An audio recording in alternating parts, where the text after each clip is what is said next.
পৃথিবীর যে যেখান থেকে দেখতেছেন সবাইকে পবিত্র ঈদ উল ফিতরের শুভেচ্ছা। বিশেষ করে যারা প্রবাসে আছেন, কে কোথা থেকে দেখতেছেন অবশ্যই একটু কমেন্ট করে জানান, কারণ ঈদের সময় আসলে আপনারা পরিবারের কথা আরো বেশি করে স্মরণ করেন। আমি নিজে একসময় বিদেশে ছিলাম, যে কারণে আরো বেশি করে রিলেট করতে পারি। তো চলেন শুরু করা যাক অ্যাজ ইউজুয়াল আমাদের প্রশ্নোত্তর পর্বের ভিডিও। আমি শেখ মাসুদ রানা আছি আপনাদের সাথে। তো একদম প্রথমে আমি দেখতে পাচ্ছি শাওন ভাই টিকটক থেকে প্রশ্ন করছেন। উনি বলছেন যে ভাই iPhone 12 pro, Samsung Galaxy S24 FE নাকি ভিভো V60 কোনটা বেশি ভালো হবে ক্যামেরার জন্য? চোখ বন্ধ করে গ্যালাক্সি S24 FE টা নিয়ে নিতে পারেন। এবং রিসেন্টলি আমি আপনাদেরকে অনেক ভিডিওতে সাজেস্ট করতেছি যে ভাই যদি 50,000 টাকা বাজেট থাকে তাহলে নতুন ফোন হিসেবে গ্যালাক্সি S24 FE টা ভালো হবে। আর পুরাতন যদি কিনতে চান অ্যারাউন্ড 40,000 টাকার আশেপাশে কিনতে পারবেন, সেটাও কিন্তু একটা ভালো ডিল। তো এরপরে আমি দেখতে পাচ্ছি চয়ন ভাই ইউটিউব থেকে প্রশ্ন করছেন যে ভাই ভিভো T5X নাকি মোটো G86 পাওয়ার কোনটা ভালো হবে 25,000 টাকা বাজেটে? এই দুইটা ফোনের মধ্যে থেকে আমি আপনাকে মোটো G86 পাওয়ারটা সাজেস্ট করব। বিশেষ করে এটার ডিসপ্লেটা বেটার আছে, আলট্রা ওয়াইড সেন্সর আছে। তো আমার কাছে মনে হয় যে এই মুহূর্তে যদি এরকম 23 থেকে 24,000 টাকা বা 25,000 টাকা বাজেট থাকে তাহলে মোটরোলা G86 পাওয়ারটা একটা বেস্ট ডিল। তো তারপর আমি দেখতে পাচ্ছি টুকিটাকি শর্টস প্রশ্ন করছেন যে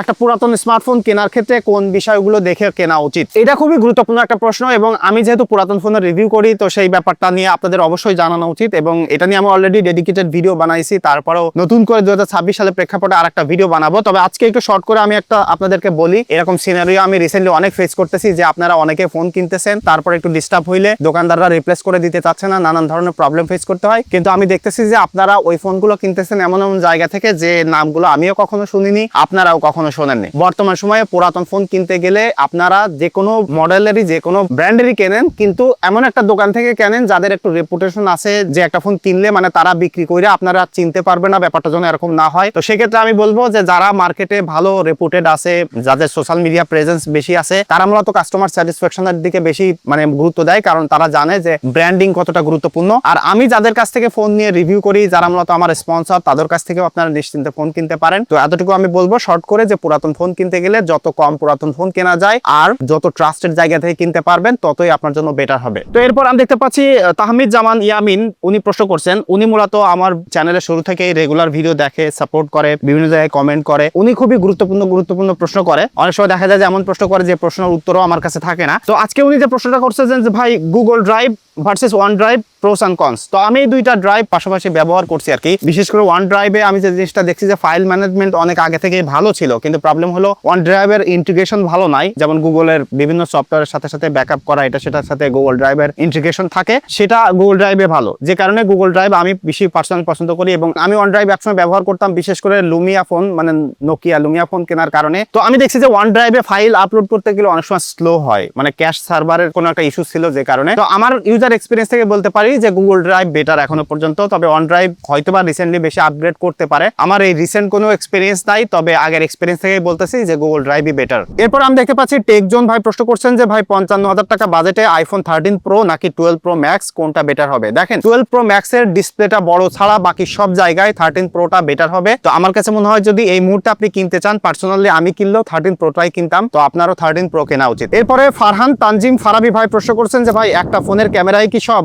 আমরা দিনে কত সময় ক্যামেরা ব্যবহার করি? Basically UI interface user friendly and প্রয়োজনীয় এআই ফ্যাসিলিটিটাই বেশি দরকারি নয় কি? এই প্রশ্নটা ভাই করার কারণ হলো আমি এই যে ভিভো X300 আলট্রার যে লিক্স এন্ড রিউমারের ভিডিও দিয়েছি, ওখানেই মূলত ভাই কমেন্ট করছেন। তো ভাই যে প্রশ্নটা আছে এটা কিন্তু আসলেই যুক্তিযুক্ত। আমরা যখন একটা ফোন কিনি, বিশেষ করে গেমিং এর জন্য ফোন কিনতে চাই, ক্যামেরার জন্য ফোন কিনতে চাই, আর মোস্ট অফ দ্য মানুষ আমরা যারা ফোন ব্যবহার করি লাইক 30% ইউজার, তারা কিন্তু আসলে সোশ্যাল মিডিয়া ব্রাউজ করি, তাদের জন্য ওই ইউআইটা, অ্যাপ সুইচিং বা কনভিনিয়েন্টটা বেশি গুরুত্বপূর্ণ। তো আপনার কথা আমি বলবো যে অবশ্যই রাইট, একটা ফোন কিনতে গেলে আমাদের ইউআই দেখে কেনা উচিত, বাট অনেকে হয়তো এটা দেখেন না। এই ব্যাপারটা নিয়ে আমি একটা ডেডিকেটেড ভিডিও বানাবো। তো এর পরবর্তীতে আমি দেখতে পাচ্ছি সরকার সিয়াম ভাই প্রশ্ন করছেন যে ভাই আমার সনি এক্সপেরিয়া 5 মার্ক 3 ফোন আছে, ওইটা আমি কি চার্জার দিয়ে চার্জ দিব? ভাই সনিতে ব্যবহার করা হলো পিডি প্রোটোকল, এবং সনি, স্যামসাং, অ্যাপেল সবই একই প্রোটোকল ব্যবহার করে। তো আপনি যে কোনো পিডি সাপোর্টেড চার্জার কেনেন, বা আপনার যদি স্যামসাং এর চার্জার থাকে, অ্যাপেলের চার্জার থাকে, সেটা দিয়েও আপনি এই ফোনে চার্জ করতে পারবেন। সো যে কোনো ব্র্যান্ডের কিনলে জাস্ট দেখেন যে পিডি সাপোর্টেড আছে কিনা, আর আপনি যত ওয়াটের চার্জার কিনতে চান সেই ওয়াটটা আছে কিনা, তাহলেই হবে। এরপরে আমি দেখতে পাচ্ছি ম্যাক্স হিরক ভাই প্রশ্ন করেছেন যে 16,000 টাকায় কোন ফোনটা কিনবো? 16,000 টাকায় বর্তমানে মার্কেটে অনেকগুলো অপশন আছে। বেশ কিছু ফোন আছে যেগুলো আগে কম ছিল, এখন দাম বেড়ে ওইরকম পজিশনে চলে গেছে। তো আমার কাছে মনে হয় যে বর্তমান সময়ে যত অপশন আছে তার মধ্যে থেকে অনর X6C টা একটা ভালো অপশন। এই বাজেটে যারা ফোন কেনে তারা হয়তো বা একদম নর্মাল ইউজার বা ফ্যামিলির কাউকে গিফট করতে চান, তো সেই হিসেবে অনর X6C টা কিনতে পারেন। এরপর আমি দেখতে পাচ্ছি আরমানুল তাজ ভাই প্রশ্ন করছেন ফেসবুক থেকে, আসসালামু আলাইকুম আলাইকুম মাসুদ ভাই, পিরোজপুর জেলা থেকে বলছি। ওয়ালাইকুম আসসালাম ভাই। উনি বলছেন যে নাথিং ফোন 3A প্রো অথবা 3A কন্টেন্ট করার জন্য কেমন হবে ফেসবুক ইউটিউবে আপলোড করার জন্য। আপনি যদি সোললি কন্টেন্ট ক্রিয়েটর হয়ে থাকেন বা আপনার অলরেডি কন্টেন্ট বানানোর অভ্যাস থাকে, তাহলে আমি বলবো যে আপনি এই বাজেটে পুরাতন স্যামসাং এর ফোন কেনেন, কারণ ভিডিও কন্টেন্ট ক্রিয়েট করার জন্য অ্যাকচুয়ালি এই ফোনগুলো ওরকম লেভেলের না। তবে যদি একদম স্টার্টার হিসেবে করতে চান, এই বাজেটে আসলে নতুন ফোন কিনতে চান, তাহলে এই ফোন থেকে যে কোনো একটাই কিনতে পারেন। কারণ আপনি যখন একজন কন্টেন্ট ক্রিয়েটর হিসেবে প্রুভেন হয়ে যাবেন বা আপনি দেখবেন যে আপনার কন্টেন্টের পোটেনশিয়ালিটি আছে, ভিউ হচ্ছে, তখন আপনি বাজেট বাড়ায় আস্তে আস্তে ভালো ফোনও কিনতে পারবেন। তো একদম সর্বশেষ প্রশ্ন আল মুবিন ভাই, উনি বলছেন যে আসসালামু আলাইকুম রানা ভাই। ওয়ালাইকুম আসসালাম। উনি বলছেন স্যাম ভাইয়ের ভিডিওতে আপনার যে জোশ দেখলাম এবং ভাই যে নাচটা দিলেন ভাই, হ্যাঁ স্যাম ভাইয়ের ভিডিওতে যে অনেক এনজয় করছি। ওই দিন কিন্তু আমরা রোজা ছিলাম সবাই, তো রোজা থাকা অবস্থায়ও যে এনার্জি নিয়ে আমরা গেমটা খেলছি, খুবই এনজয় করছি। এবং বড় ভাইয়েরা কন্টেন্ট ক্রিয়েটররা যারা ছিল, মানে সবাইকেই তো আসলে ওই দিন দেখতে পেরেই ভালো লাগছে এবং ওইরকম একটা জায়গায় থাকতে পেরেও নিজের কাছে খুব ভালো লাগতেছিল, যে কারণে ছোট মানুষ হিসেবে অনেক বেশি এনার্জেটিক এবং অনেক বেশি এক্সাইটেড ছিলাম। আর তারপর বলছে যে ভাই লাভ ফ্রম ময়মনসিং, কমেন্টটা নিয়েন, এক সপ্তাহ অপেক্ষা করছি কমেন্ট করার জন্য। তো ময়মনসিং থেকে দেখার জন্য এবং কমেন্ট করার জন্য মুবিন ভাই আপনাকে অসংখ্য ধন্যবাদ। এবং এক সপ্তাহ ধরে অপেক্ষা করার কথা বলছে কমেন্ট করার জন্য, অনেকে হয়তো আপনারা নাও জানতে পারেন। এখন কিন্তু আমাদের চ্যানেলে প্রতি বৃহস্পতিবারে যে ভিডিও আপলোড হবে, ওই ভিডিওতে আপনারা কমেন্ট করবেন এবং শুক্রবারে প্রশ্নোত্তর পর্ব হবে। এবং ঈদের জন্য কিন্তু আমাদের প্রতি বছরের মতো এবারও একটা ফটো কন্টেস্ট হবে। সো আপনারা যারা ঈদের ছবি তুলতেছেন ওরকম একটা প্রায়োরিটি রাখেন, একটা শর্ট ভিডিও আপলোড দিব এবং ওখানে আপনাদেরকে ইমেইল দিয়ে দিব। ওই ইমেইলে আপনারা আপনাদের ঈদের ছবি পাঠাবেন এবং এখান থেকে মিনিমাম 4-5 জনকে চুজ করে আমি ঈদের সালামি পাঠাবো। সো যে যেখান থেকেই থাকেন অবশ্যই ব্যাপারটা মাথায় রাখেন এবং ঈদের জন্য আবারও শুভকামনা। ঈদ মুবারক।